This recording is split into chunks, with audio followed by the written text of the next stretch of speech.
Material jo i besueshëm zgjedhor sot dhe nesër po shpërndahet në komisionet komunale zgjedhore. Kur na ndajnë pak ditë nga zgjedhjet lokale, Komisioni Shtetëror Zgjedhor njofton se po bëhen përgatitjet e fundit për votimin e të dielës. Në përputhje me afatet zgjedhore, KSZ-ja të enjten dhe të premten do të shpërndajë materialin e besueshëm zgjedhor. Dorëzimi bëhet nën sigurimin e Ministrisë së Punëve të Brendshme në përputhje me planin e miratuar paraprakisht. Të enjten në komisionet komunale zgjedhore do të dorëzohen lista zgjedhore, flet votimet, kurse të premten do të dorëzohen pajisjet për identifikim biometrik, tha Boris Kondarko, kryetari i Komisionit Shtetëror Zgjedhor.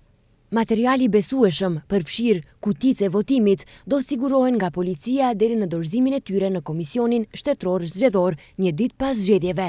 Kondarko njofton se mënyra e publikimit të rezultateve do të jetë si në proceset e kaluara zgjedhore. Pas publikimit të rezultateve të para jo zyrtare që do të marrim në formë elektronike dhe të cilat do të përditësohen dhe do të publikohen drejt për drejt gjatë natës së zgjedhjeve pas përfundimit të votimit, ditën tjetër të hënën KSZ-ja ka plan për të pranuar materialin origjinal zgjedhor.